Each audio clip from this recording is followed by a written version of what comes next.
1 अप्रैल से 13 नए बड़े बदलाव होने जा रहे हैं, जिसके बारे में हम अपनी इस वीडियो में चर्चा करेंगे। नया टैक्स रिजिम मिलेगा। इनकम टैक्स पेयर्स को नया टैक्स रिजिम मिल जाएगा। इनकम टैक्स सिस्टम चुनने वालों के लिए रिबेट की लिमिट 7 लाख रुपए कर दी गई है। पहले ये 5 लाख रुपए थी।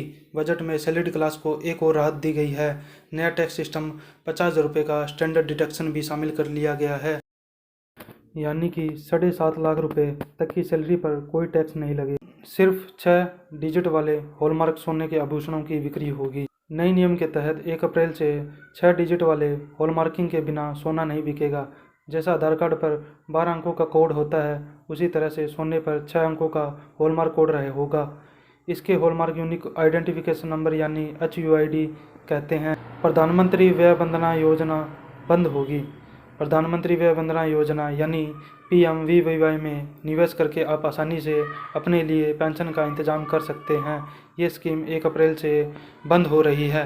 ऐसे में इस योजना का फ़ायदा उठाने के लिए आपके पास सिर्फ 31 मार्च 2023 तक का ही समय है। हीरो मोटरकॉर्प्स की गाड़ियों की कीमतें 2% बढ़ेगी। मोटरकॉर्प्स ने अपनी बाइक और स्कूटरों की कीमतों में 2% की बढ़ोतरी की है। बढ़ी हुई कीमतें कंपनी के लाइनअप में शामिल अलग अलग मॉडल पर वेरिएंट के अनुसार अलग अलग लागू होगी। इससे अब बेहतरीन माइलेज देने वाले स्प्लेंडर और HF डिलक्स की कीमतें लगभग 1500 रुपये बढ़ गई है। बिना पैन के PF निकालने पर अब कम टैक्स लगेगा। प्रोविजन फंड से निकासी को लेकर टैक्स के नियम में बदलाव किया गया है। 1 अप्रैल से PF अकाउंट से पैन लिंक्ड नहीं होने पर आप पैसा निकालते हैं तो अब 30% की जगह 20% TDS लगेगा। सीनियर सिटीजन सेविंग्स और स्कीम में ज़्यादा निवेश। सीनियर सिटीजन सेविंग्स स्कीम में अधिकतम 30 लाख रुपए निवेश कर सकेंगे। अभी इस स्कीम में अधिकतम 15 लाख रुपए ही निवेश किए जा सकते थे। इस स्कीम में सालाना 8% ब्याज दिया जा रहा है। महिला सम्मान स्कीम शुरू होगी। बजट में 7.5% ब्याज दर के साथ महिला सम्मान सेविंग सर्टिफिकेट लॉन्च की गई है।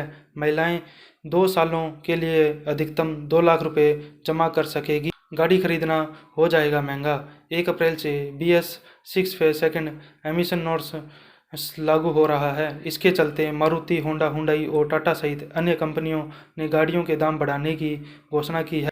पेन किलर्स, एंटीबायोटिक्स और दिल की दवाएं महंगी। Pain killers, anti infective antibiotics और दिल की दवाएं महंगी होने जा रही है। सरकार ने ड्रग्स कंपनियों को कीमतें बढ़ाने की अनुमति दे दी है। स्मॉल सेविंग स्कीम्स की नई ब्याज दरें।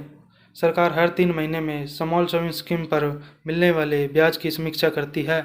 ऐसे में इस बार जनवरी मार्च तिमाही के लिए इनकी ब्याज दरों में बढ़ोतरी हो सकती है। RBI के ब्याज दर बढ़ाने के बाद ज़्यादातर बैंकों ने FD पर मिलने वाले ब्याज में इजाफा किया है। सोना खरीदना हो जाएगा महंगा। बजट में सोने और इमिटेशन ज्वेलरी पर सीमा शुल्क 20% बढ़ाकर 25% और चांदी पर 7.5 से 15% करने का ऐलान किया था।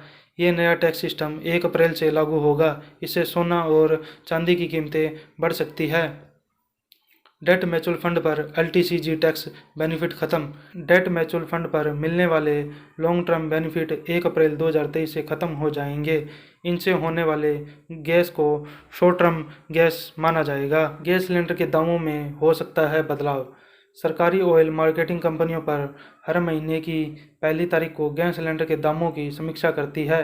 इसके बाद दाम घटाने या बढ़ाने का स्थिर रखने का फैसला लेती है। पिछले महीने 14 किलो 200 ग्राम वाले घरेलू LPG सिलेंडर के दाम 50 रुपये बढ़े थे और इसके साथ ही दिल्ली में इसकी कीमत 1103 रुपये हो गई। वहीं 19 किलो वाले कमर्शियल सिलेंडर के दाम में 350 रुपये का इजाफा हुआ है। दिल्ली में ये अब 2119 रुपये का मिल रहा है।